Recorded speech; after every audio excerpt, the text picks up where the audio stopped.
Hello friends, এটা দেখুন একটা রুমাল।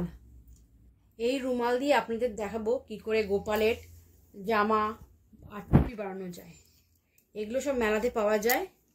এই রুমালগুলো একটুখানি মোটা আছে, দেখুন একটু মোটা রুমাল, এটা দিয়ে আমি বানাবো। রুমালটা আগে চৌকো করে নেব। চৌকো করে এরকম করে, এই যে এরকম করে ফোল্ড করলাম। ফোল্ড করে হাফ ফোল্ড করব রুমালটাকে। দেখুন হাফ ফোল্ড করেছি। হাফ ফোল্ড করে আমরা একটা কেটে নেব। হাফ ফোল্ড করেছি, করে এটাকে আগে চক বা এরকম করে আগে লাইন টেনে নিচ্ছি। এই লাইনটা টেনে এর মধ্যেই আমরা কেটে নেব। কেটে এই দুটো বাদ চলে আসবে।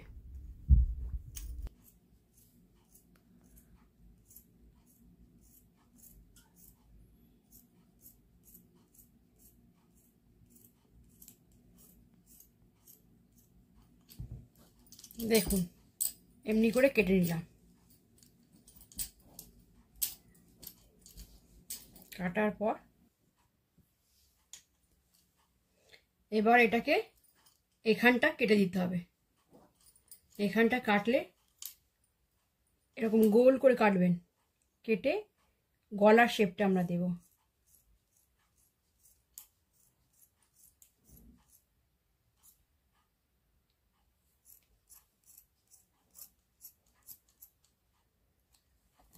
এই কেটে নিলাম, কেটে এরকম শেপ এসে গেল। এটা হয়ে গেছে। এবার এখানটা থেকে কেটে নেব। জাস্ট একটা এমনি করে কেটে নিলাম।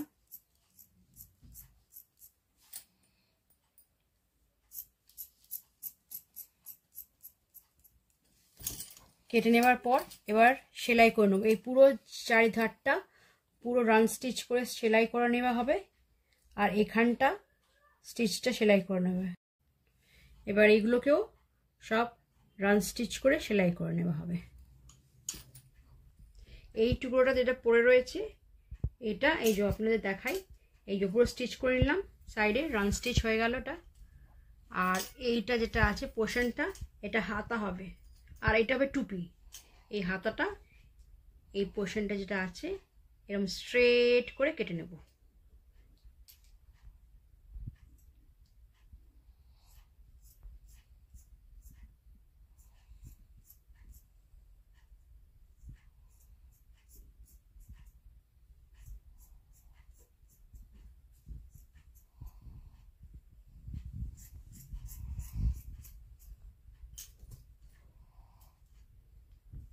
এটা কাটা হয়ে গেছে। এবার আপনাদের দেখাচ্ছি কি করে স্টিচ করে হাতে হবে। এই পোর্শনটাকে যেটা রয়েছে, এই পোর্শনটা এখানটা এমনি করে কেটে নেবেন।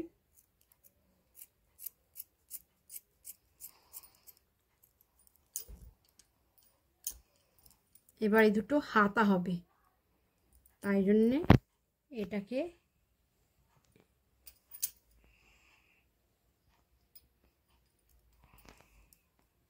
পোর্শনটাকে স্টিচ করে নিতে হবে একটুখানি, এত দূর স্টিচ হবে।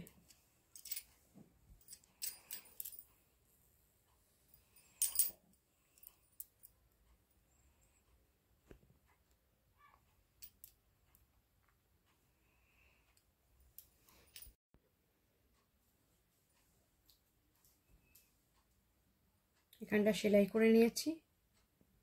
এবার এইগুলোতেও সেলাই করে নিতে হবে। এই সাইডগুলোতে, এই সাইডগুলোকেও সেলাই করে নিতে হবে, তাহলে সাইড থেকে বেরোবে না সুতোটা, তাই জন্য।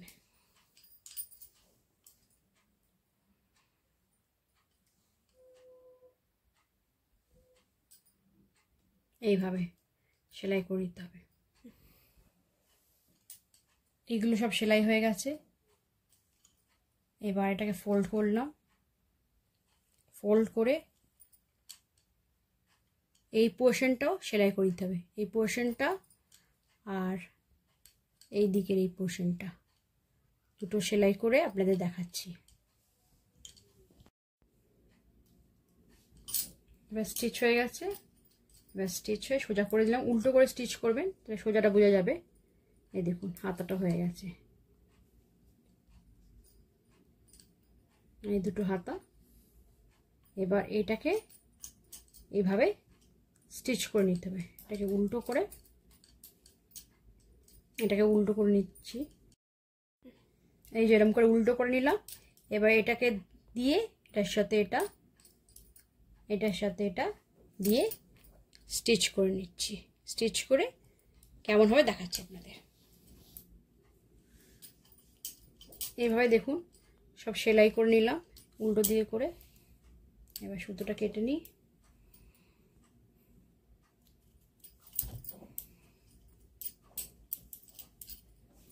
এই দেখুন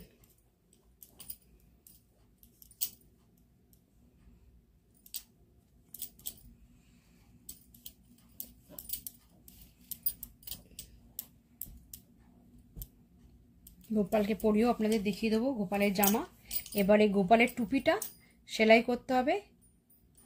এই দিক দিয়ে পুরো সেলাই করে এইখানটায় উল্টো করে দিই, উল্টো করে পুরো সেলাই করে আপনাদের দেখাচ্ছি কেমনি করে এইটা পুরো এখানটা পুরো স্টিচ হবে।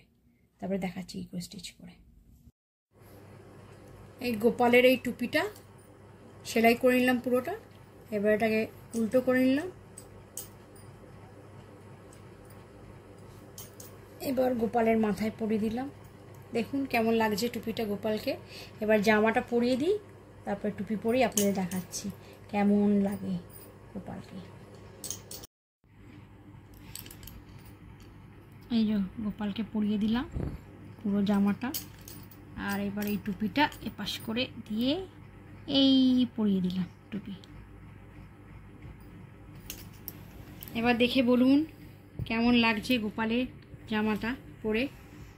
সুন্দর লাগছে না গোপালকে? আপনারাও এরকম জামা বানান। আমার গোপালের জামাটা কেমন লাগলো আপনাদের সব বলুন কেমন লাগলো। আপনারাও এরকম রুমাল দিয়ে বানান, বানিয়ে গোপালকে পরান। আমার ভিডিওটা দেখে আপনারা করে নিতে পারবেন জামাটা কেমন লাগলো।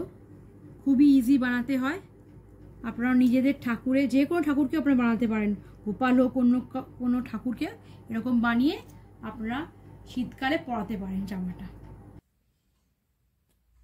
আমার কাছে আপনাদের বলতে ভুলে গেছিলাম আগে, আপনাদের কাছে যদি কোনো এক্সট্রা লেস ফেস থাকে তাহলে এরকম ডিজাইন দিয়ে করতে পারবেন। আমার কাছে লেস ছিল অল্প, তাই এরকম করে সাইডে পুরো ডিজাইন দিলাম। এরকম ডিজাইন করে নিয়েছি, জাস্ট সেলাই করে দিয়েছি।